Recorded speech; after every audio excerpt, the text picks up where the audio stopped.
Let's bring value to this world by applying the wisdom of the Zohar to the Russia-Ukraine conflict.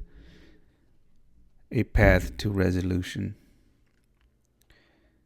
The Zohar, as a mystical and spiritual text, provides a lens through which we can understand conflicts, not only as physical wars, but as spiritual battles between forces of chaos and divine order.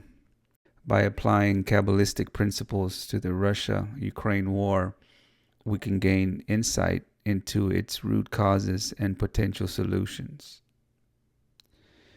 The Zohar teaches that the world operates through two fundamental forces, and that is Kedusha, which is holiness and divine order, which includes justice, righteousness, and balance, and Sidra Achra, which is literal interpretation is the other side, which is the forces of chaos, which includes war, destruction, deception, and oppression.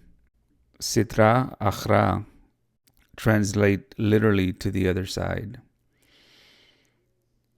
It represents the realm of evil and impurity, the opposite of the Sidra de Kedusha, the side of holiness. It's a core concept in Kabbalah, particularly in text of the Zohar. It's not necessarily a separate, independent entity, but rather a representation of the forces that oppose holiness and divine will. It symbolizes the realm of negativity, chaos, and that which is other than the divine. In ethical terms, it represents the impulses and actions that lead away from good and it goes towards evil. It highlights the ongoing struggle between good and evil in the world and within the human soul. Essentially, Sidra Achra is a term used to describe the forces of negativity and impurity that exist in opposition of forces of holiness. Now let's look at Kedusha. We have to understand these two terms before we can go on. Basically, these are two fundamental forces that the Zohar teaches us that this world operates through. So Kedusha in Kabbalah takes on a deeper, more nuanced meanings, extending beyond the general concept of holiness. Here's how it's understood within Kabbalistic thought. Kabbalah maps out the divine realm through the Sephirot, the 10 emanations of God. Kedusha is intricately connected to those Sephirot, particularly those in the Tree of Life. It represents the flow of divine energy and purity from the upper realms.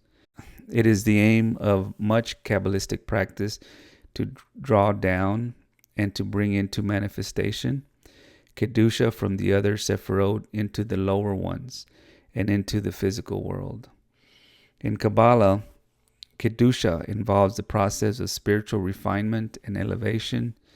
It's about transcending the limitations of the material world and aligning oneself with the divine will. This process involves cultivating inner purity, ethical behavior, and deep meditative practices. Kedusha is not just a personal quality, it has cosmic significance. Kabbalists believe that the actions of individuals can affect the flow of Kedusha throughout the universe. By engaging in acts of Kedusha, individuals contribute to the repair and restoration of the world, which is called Tikkun Olam. The Kedusha prayer, recited during synagogue services, holds special importance in Kabbalah.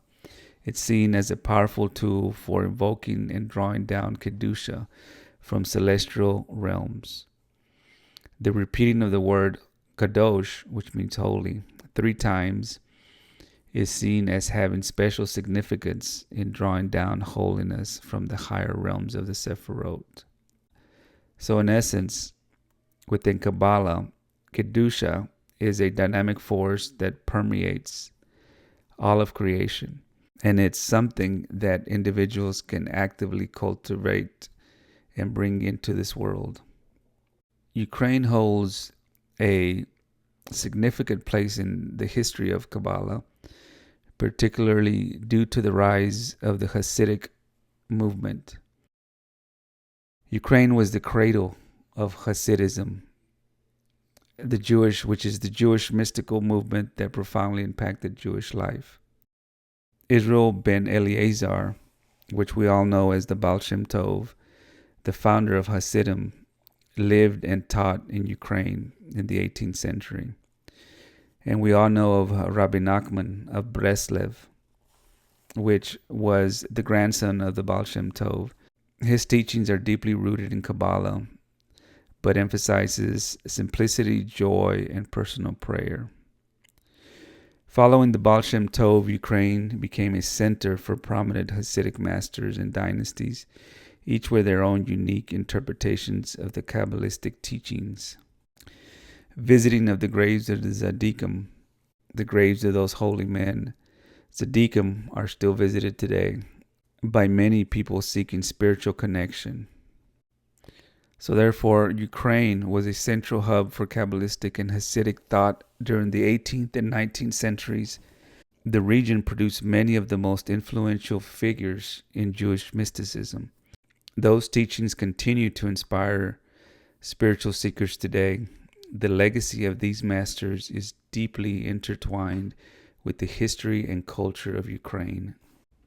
So therefore, the Russia-Ukraine war is not just a political conflict and not just a physical conflict, but a struggle between the Sidra Achra and the Kedusha. Ukraine represents a nation fighting for its survival, independence, and self-determination. Russia's invasion reflects a force of expansionism, control, and destruction, elements often associated with Sidra Achra, which is the other side.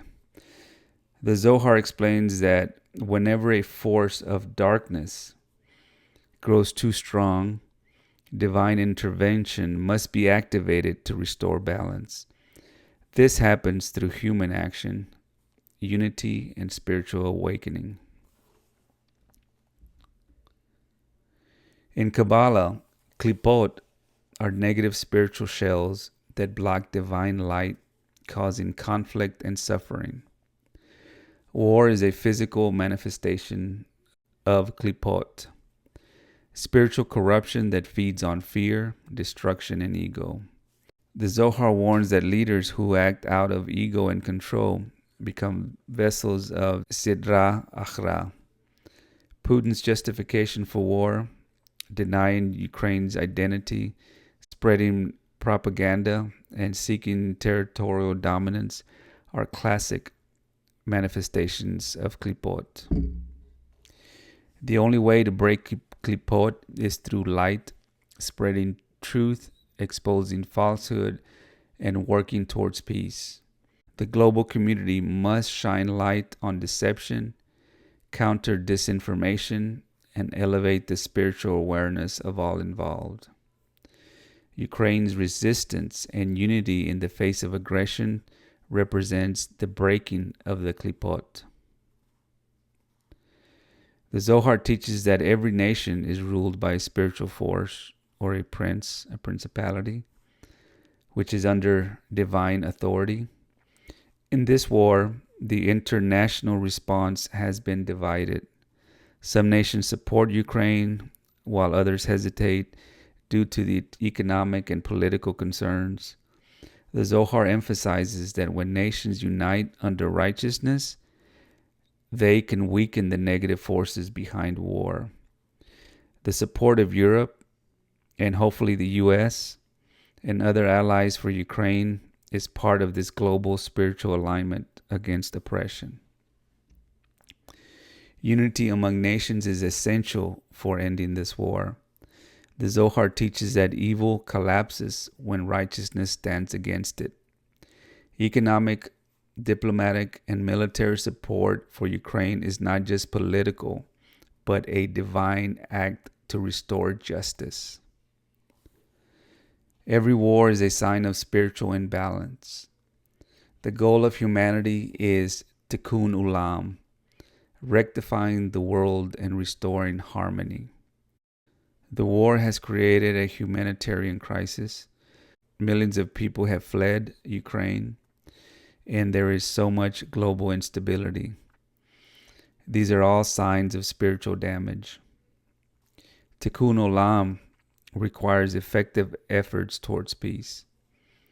Ceasefire negotiations, humanitarian aid, and rebuilding of Ukraine are ways of restoring divine balance. The Zohar suggests that true rectification comes when those responsible for destruction acknowledge their wrongdoing, and justice for war crimes and accountability for aggression must be pursued as part of tikkun. The Zohar describes divine light as truth that overcomes darkness. War thrives on misinformation, propaganda, and fear. The path to peace requires uncovering lies and revealing divine truth. The world must counter lies with truth, exposing war crimes, supporting independent journalism, and amplifying the voices of those suffering. The Zohar suggests that when the world acknowledges truth, divine protection follows.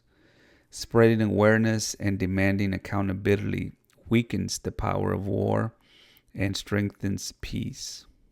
And we have an example of this in the Torah, which is the model of Jacob and Esau and how they overcame conflict. The story of Jacob and Esau, which is in Genesis, provides a spiritual model for resolving conflicts. Jacob and Esau were once enemies, even though they were brothers, but they reconciled through humility, gifts, and the desire for peace. Ukraine and Russia share historical and cultural ties, much like Jacob and Esau. The Zohar explains that Jacob's humility and Esau's eventual softening were necessary steps towards resolution. Similarly, Russia and Ukraine must find a path forward, whether through diplomacy, recognition of sovereignty, or deeper spiritual transformation. A diplomatic solution is possible if ego is set aside, which is the ego of Putin. Forgiveness and coexistence must eventually replace hatred and division. International mediation must focus on long-term reconciliation, not just temporary ceasefires. We have to know that evil collapses when faced with truth. The war will end when falsehood collapses under the weight of truth. Propaganda, fear, and the deception must be exposed and defeated. And the unity of the righteous nations is the key. The world must stand in moral unity, ensuring that aggression does not succeed. If leaders and nations awaken to the higher purpose of humanity, peace, cooperation, and justice, war will become unnecessary. Justice must be served. Accountability for war crimes and suffering must be pursued as part of divine justice. The Zohar teaches that every war is a wake-up call for humanity. The conflict in Ukraine is a battle between oppression and freedom, between falsehood and truth. By standing for righteousness, seeking justice, and spreading truth, the world can break the klipot of war and restore peace. The ultimate victory will not just be militarily, but it will be spiritual, ensuring that humanity moves towards a world of greater harmony and divine order. How did the Allies defeat the Nazis in World War II?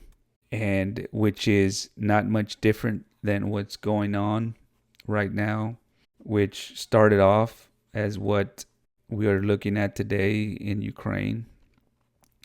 From the perspective of the Zohar and Kabbalah, World War II was not just a physical battle, but a cosmic struggle between forces of darkness, which we just talked about, the Sidra, Akhra, and divine light, which is Kedusha.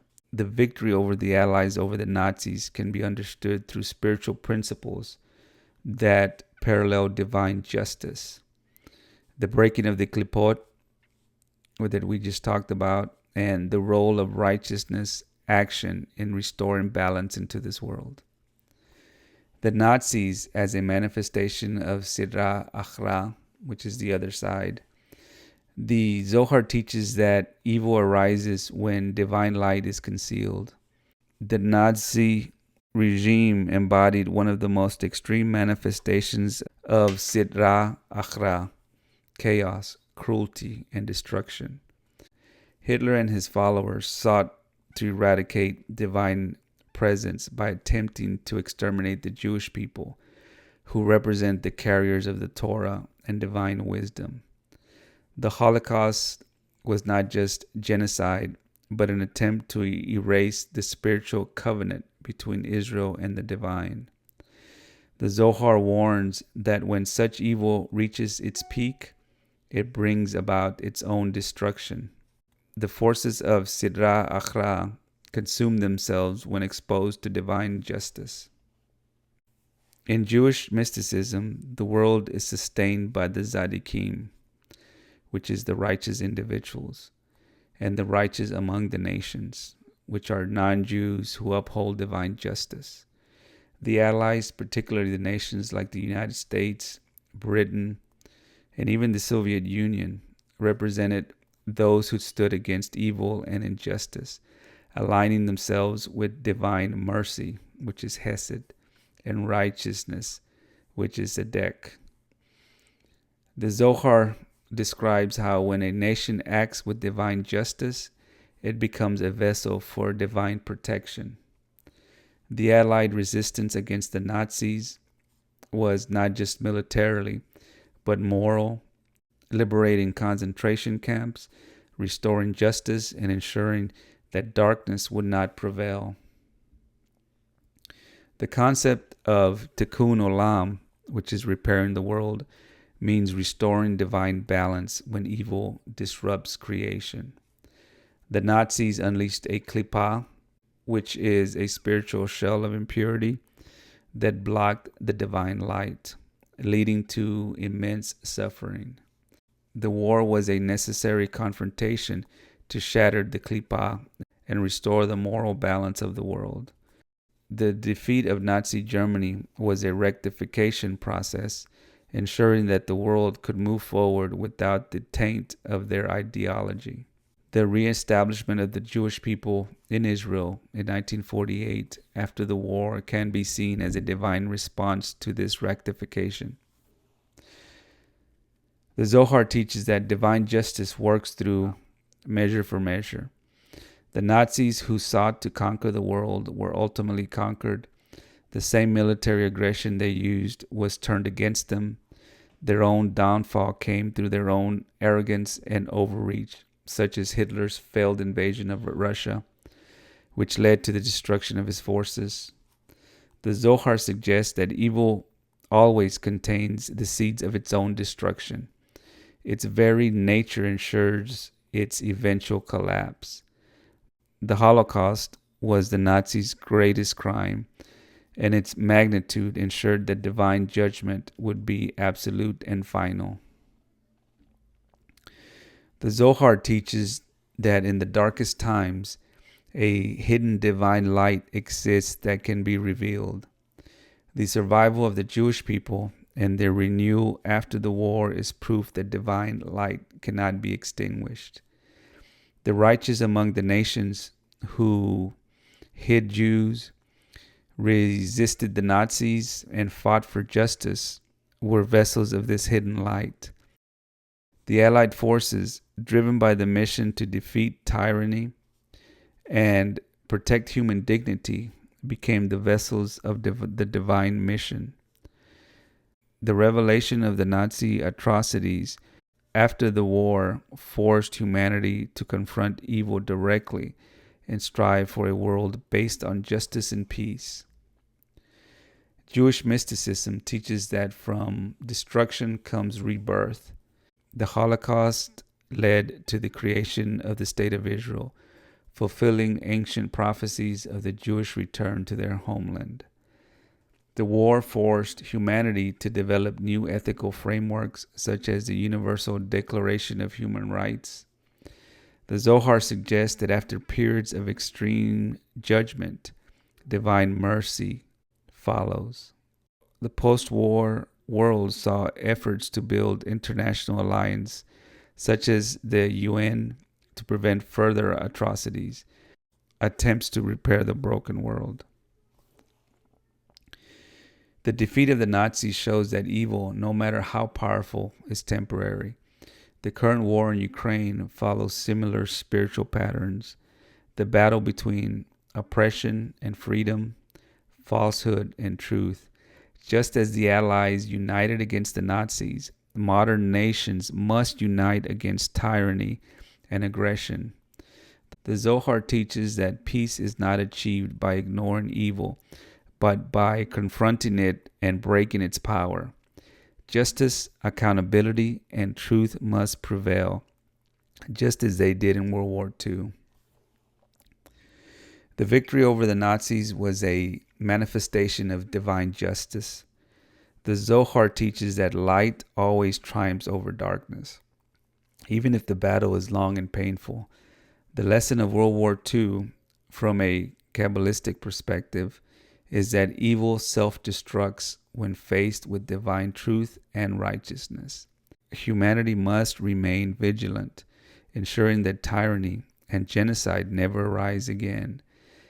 The final tikkun olam, the final repair of the world, will come when nations learn from history and align themselves with divine justice, mercy, and peace. Recognize when evil arises and confront it with truth.